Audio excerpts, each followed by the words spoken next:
तो चलो मेरे दोस्तों एक मजेदार किस्सा सुनते हैं। एक बार की बात है, कोई महात्मा अपने शिष्य को लेकर घूम रहे थे।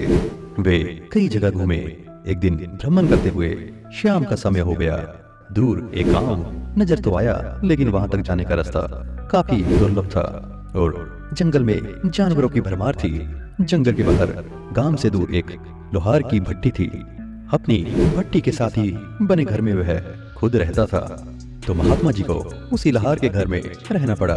लोहार ने उनका खूब स्वागत किया, सबको भरपेट खाना खिलाया और सोने का बेहतरीन इंतजाम किया। तो महात्मा उसकी मेहमानवाजी से बहुत खुश हुए। तो उनके शिष्यों ने लोहार के व्यवहार को काफी तारीफ की।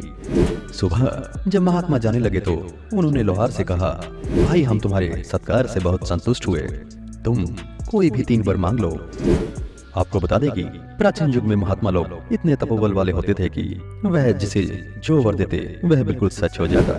तो लोहार ने हाथ जोड़कर बोला, वर दीजिए कि मुझे कभी किसी चीज की कमी ना हो। दूसरा वर दीजिए कि 100 वर्ष लंबी आयु हो।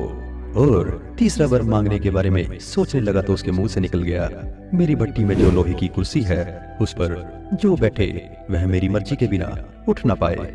तो महात्मा जी तथास्तु कहकर चले गए। लोहार लोहे का ही काम करता रहा। उसे लोहे में सोने की बरकत हो गई।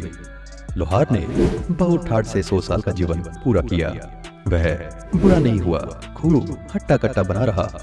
दुनिया को छोड़ने का समय आया तो उसे लेने आए यमराज से कहा कि महाराज आप उस लोहे की कुर्सी पर विराजिए, मैं जीवन के अंतिम काम निपटा लूं, थोड़ा सा ही समय लगेगा। तो यमराज उस कुर्सी पर बैठ गए। लोहार ठहाका मारकर हंसने लगा। अब यमराज लोहे की कुर्सी में कैद हो गए थे। बिना लोहार की इच्छा के वे उठ नहीं सकते थे। लोहार बहुत खुश हुआ।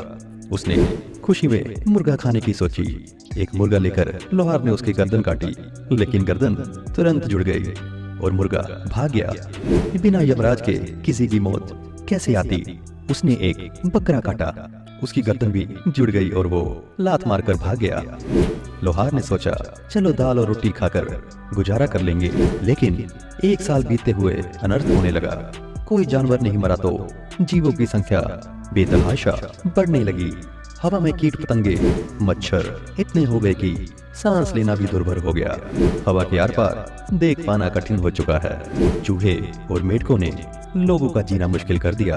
पानी में जलीय जीव जंतु इतने हो गए कि पीने के लिए 1 गिलास पानी ना मिलता। यह सब देखकर लोहार दहल गया। उसने जाकर यमराज को मुक्ति दे दी और अपनी गलती की क्षमा मांगी। तो दोस्त हमें सीख मिलती है कि मौत एक आवश्यकता है।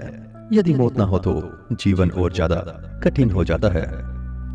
लेकिन आपकी क्या राय है इस बारे में, हमें कमेंट में जरूर बताना। चलो मिलते हैं एक नए मजेदार किस्से में।